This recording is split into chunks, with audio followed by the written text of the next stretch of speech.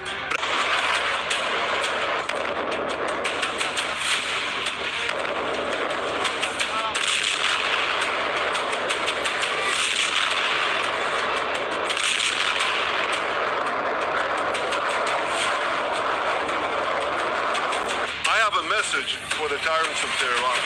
If you strike us, we will strike you. There is no place in Iran that the long arm of Israel cannot reach, and that's true of the entire Middle East.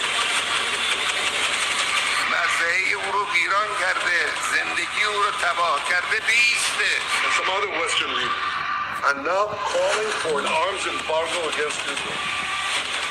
Shame on them. अकेला Israel 7 front पर बराबर की मार चल रही है, लेकिन Netanyahu को जिन देशों से युद्ध में साथ की उम्मीद थी वो भी एक एक कर रुख बदलते जा रहे हैं। नेतन्याहू का ये गुस्सा, ये झुंझलाहट यूं ही नहीं। Yet President Macron and some other Western leaders are now calling for an arms embargo against Israel. Shame on them. Is Iran imposing an arms embargo on Hezbollah, on the Houthis, on Hamas, and on its other proxies? Of course not. France ने Israel को हथियार supply तक ठप कर दी है। युद्ध में साथ देने की बात तो दूर है, जिसके बाद नेतन्याहू फ्रांस पर फट पड़े हैं।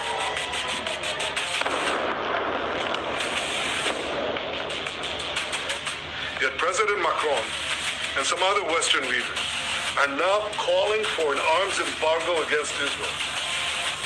Shame on them. Is Iran imposing an arms embargo on Hezbollah, on the Houthis, on Hamas, and on its other proxies? Of course not. Macron को खरी खोटी सुनाने भर पर बात खत्म नहीं हुई है। ब्रिटेन ने सिग्नल दिए हैं कि इजराइल का साथ देने की ताकत फिलहाल उसमें नहीं। ब्रिटिश पीएम कीर स्टारमर ने इजराइल से संयम की अपील की है।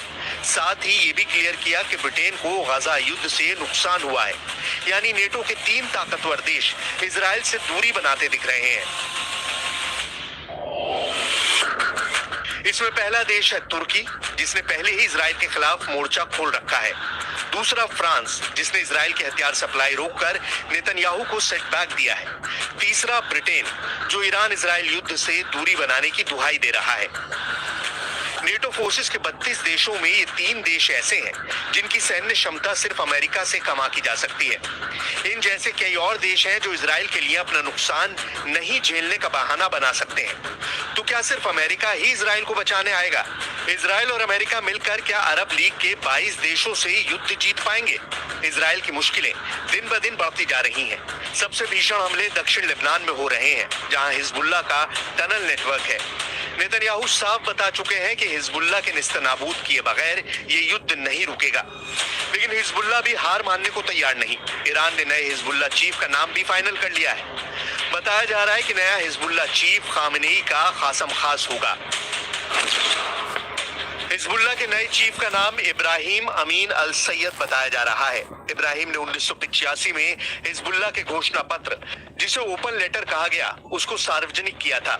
इब्राहिम अमीन 1992 और 1996 में हिजबुल्लाह के loyalty to the resistance bloc के तहत लेबनान की संसद के लिए चुने गए थे। साल 2001 में हिजबुल्लाह की शूरा काउंसिल में चुने जाने के बाद इब्राहिम हिजबुल्लाह की पॉलिटिकल विंग के हेड है। इब्राहिम लेबनान की राजनीति में बड़ा नाम है, सभी पार्टियों में उनकी कद्र की जाती है। लेकिन इब्राहिम को हिजबुल्लाह चीफ की गद्दी दिलवाने में जो सबसे अहम बात है वो ये कि उन्हें खामेनेई का खास माना जाता है। इब्राहिम अमीन हिजबुल्लाह और ईरान के बीच कूटनीतिक संबंधों को मजबूत करने वाले लीडर बताए जाते हैं। कई मीडिया रिपोर्ट्स के मुताबिक इब्राहिम ईरान के ज्यादातर राजनयिकों से सीधे संपर्क में रहते हैं। हिजबुल्लाह की रणनीति तैयार करने में इब्राहिम अमीन का अहम रोल रहता है। लेबनान और ईरान के रिश्तों की अहम कड़ी इब्राहिम आयतुल्लाह खामेनेई के करीबी बताए जाते हैं। नए हिजबुल्लाह चीफ के तौर पर जिन इब्राहिम अमीन का नाम सामने आया है, उनका बैकग्राउंड इजराइल को डराने वाला है।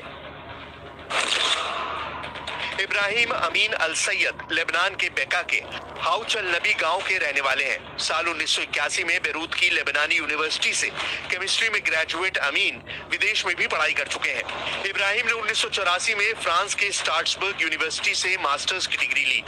साल 1987 में उन्होंने ऑर्लियंस यूनिवर्सिटी से केमिस्ट्री और फिजिक्स में पीएचडी भी की।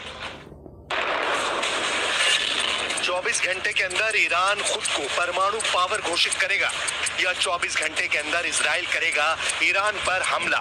घड़ी टिक टिक करने लगी है। 24 घंटों के अंदर ईरान बन जाएगा न्यूक्लियर पावर या 24 घंटों के अंदर इजराइल दिखाएगा अपनी अटैक पावर।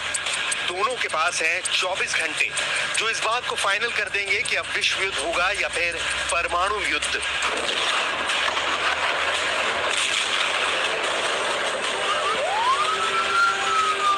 ईरान और इजराइल की टक्कर में पूरी दुनिया फंस चुकी है और अब एक फैसला इस युद्ध को एक झटके में अंजाम तक पहुंचा सकता है। लेकिन वो फैसला ऐसा होगा जिसमें पूरी दुनिया के जल जाने का खतरा है।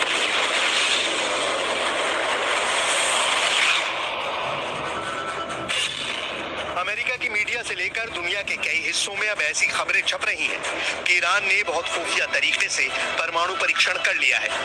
ईरान में भूकंप की खबर ने अटकलें बढ़ा दी है कि ईरान का एटम बम तैयार है और यही वजह है कि इजराइल अब खौफ में है। खबर यह है कि ईरान के सिमनान प्रांत में 5 अक्टूबर को जलजला आया। रिक्टर स्केल पर तीव्रता 4.5 मापी गई। इस भूकंप का एपिसेंटर ईरान के एक परमाणु प्लांट के करीब 10 किलोमीटर नीचे बताया जा रहा है। इस तरह के झटके अमूमन भूकंप में महसूस किए जाते हैं, लेकिन अब ईरान में अंडरग्राउंड परमाणु परीक्षण होने का शक किया जा रहा है।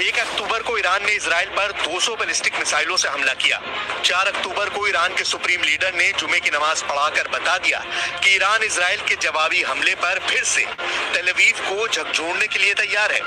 5 अक्टूबर को ईरान में भूकंप आता है और फिर इस भूकंप में परमाणु परीक्षण की थ्योरी वायरल हो जाती है।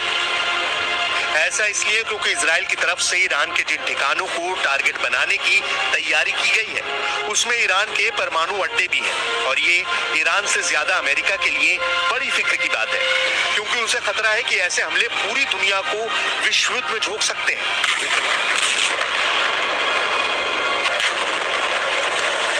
ईरान पिछले 20 सालों से अपना परमाणु कार्यक्रम बेहद सीक्रेट तरीके से चला रहा है। यहां तक कि अमेरिका को भी ईरान के सीक्रेट परमाणु कार्यक्रम के बारे में बहुत ज्यादा जानकारी हाथ नहीं लग पाई है। हालांकि 2023 में अमेरिका की न्यूज एजेंसी एसोसिएटेड प्रेस ने यह दावा किया कि ईरान ने अपना परमाणु प्लांट जमीन के इतना नीचे बनाया है कि अमेरिका की कोई भी मिसाइल उसे भेद नहीं सकती है। इस रिपोर्ट में दावा किया गया है कि ईरान तेहरान से करीब 225 किलोमीटर दूर नतांज न्यूक्लियर प्लांट के पास पहाड़ों में सुरंगें बना रहा है। ये सुरंगें जमीन में 260 से 328 फीट तक गहरी हैं। यानी यहाँ अमेरिका का कोई बंकर बस्टर बम भी काम नहीं करेगा। यूरोप के भी कई देशों की इंटेलिजेंस रिपोर्ट कह चुकी है कि ईरान परमाणु बम बनाने के इतने करीब पहुंच चुका है कि बहुत जल्द वो अपना पहला परमाणु बम टेस्ट भी कर सकता है।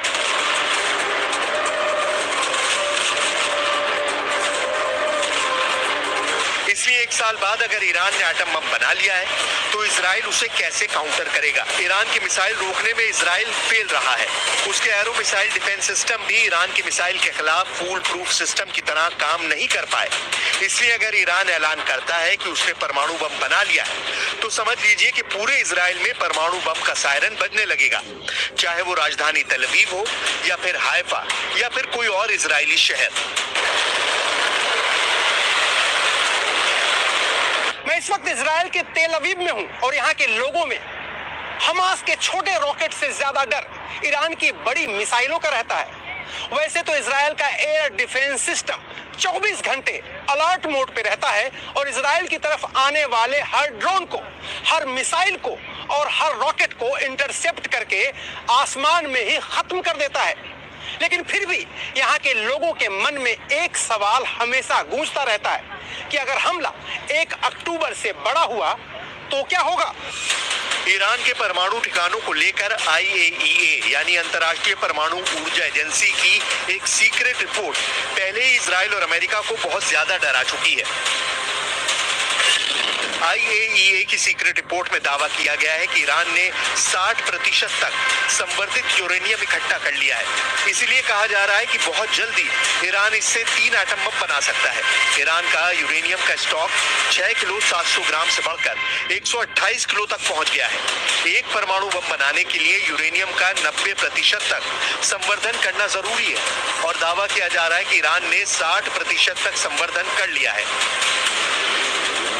ऐसे दावे इजराइल और अमेरिका भी लगातार करते रहे हैं, लेकिन जब युद्ध के बीच हालात ऐसे हो और ईरान में आए भूकंप को परमाणु परीक्षण से जोड़कर देखा जा रहा हो तो समझ जाइए कि इजराइल के लिए बैकफुट पर आने का वक्त आ गया है।